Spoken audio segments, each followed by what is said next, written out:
Hi, my name is Rebecca Mullis, and this is my 14th year teaching visual arts here at Randolph Middle School, and I also was a student here.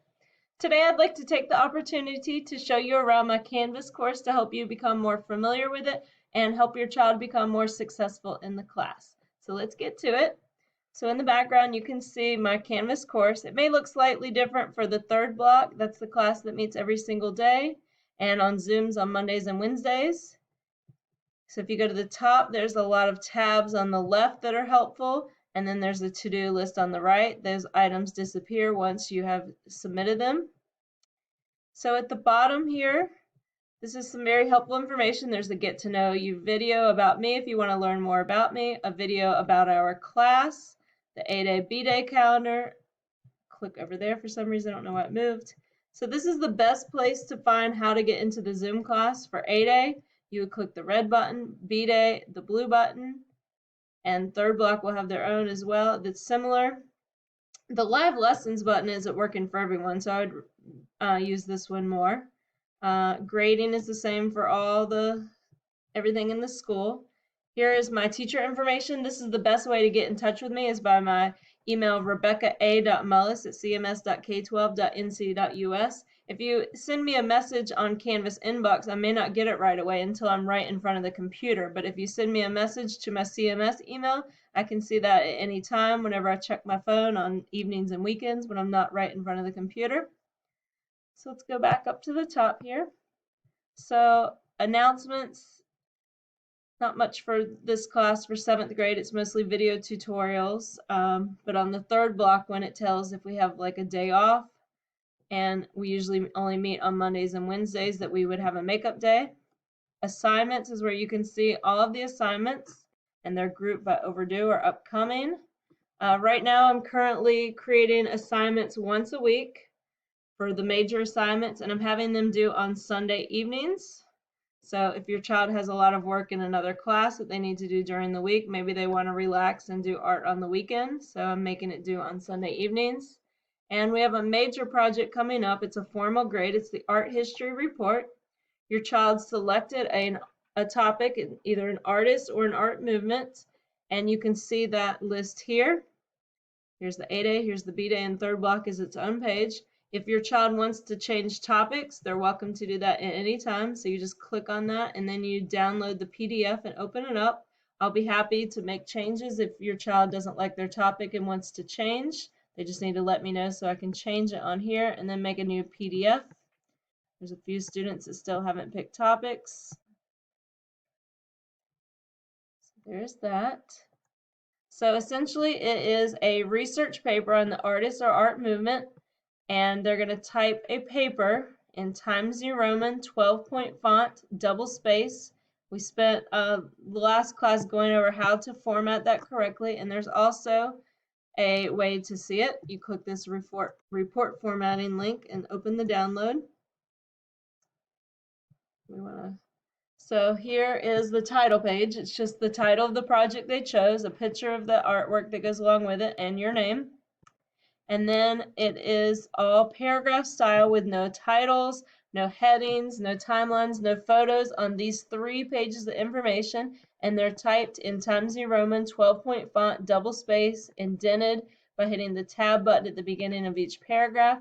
And it goes all the way to the top of each page to the bottom of 3 pages. And then if they want, they can do it longer. 3 is the requirement. And then your last page is your bibliography or references, where you just list your sources that you use to write your report. So it's a 3-page paper plus a title page plus a works cited page.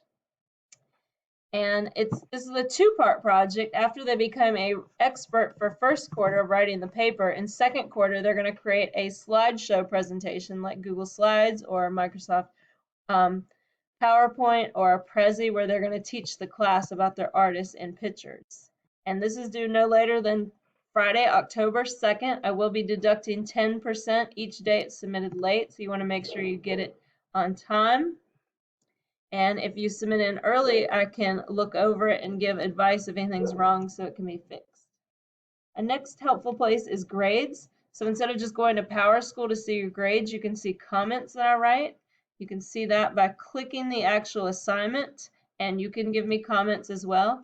So a lot of times I give comments if I can't open a document. Maybe you sent a file that I was not able to open and I need you to resend it or email it to me. Also, I'll give you feedback on ways that you can improve your grade. So just like with a sport, the more you practice, the better you get. Same thing with art. And as your skills improve from practicing, you can go back and rework and resubmit your artwork as many times you like that quarter to improve your grade. So the comments are helpful there. The syllabus is helpful to look at. You can see all about the class. So you have to open the download. And there's the Canvas information, my email address again, the course description. So we don't just make art in this class. We learn about art through art history, art criticism, and art aesthetics.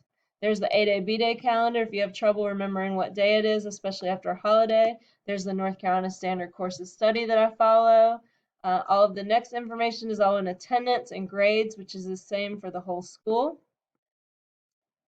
Late work policy, informal assignments, and then the last is probably the most interesting to you. It's a list of supplies that you need in this class. The most important thing is just a basic wooden pencil. I'm making so far all of the assignments to be done just in pencil, no color yet. Colored pencils, pencil sharpener, eraser, and some kind of unlined paper to do the homework on. So it could be copy paper, you could buy a sketchbook or drawing pad, it could be something from the past. But if you are going out to buy a new sketchbook or sketch pad, I would get one that's around 8.5 by 11 inches. That's a standard sheet of paper size, or a little bit bigger. I just don't recommend a very small one. There's optional supplies. So when we do our assignments using color, I will create it optional where whatever color you have at home, you're welcome to use. So you'll always have colored pencils. But if you have markers, crayons, paint, you can use that as well. And this is the paint set that I got for my son that I was using today when we were working on our SEL time. We did a painting. But you can get these at the Dollar Tree for a very reasonable price, or Walmart. So that would be helpful to have a few art supplies. Paints can go a long way for a reasonable price. And the last thing I need to show you is our fundraiser. We have an upcoming fundraiser where we are selling Go Play Save City Pass books. They're coupon books that have a lot of buy one, get one free items in there. And it's not a requirement, it's just optional. So if you're interested in doing that, I'm excited to have you help us support the arts. This helps buy our art supplies from when we're in class. And I know some people look forward to getting the coupon book. I know I like to get it, so I have the buy one, get one frees. And I'll be putting more information out on Canvas, but this sale will start October 2nd. No, it ends October 2nd. I'm sorry, it's going to start coming up. And the sale will conclude, and you can pick up your books October 7th at a drive-by event at the school. Well, that's all I have for you. I hope that that helps so you understand the course a little bit more, and I can help with any way I can. Just send me an email if you have a question. I look forward to meeting you in person. Thanks a lot. Bye-bye.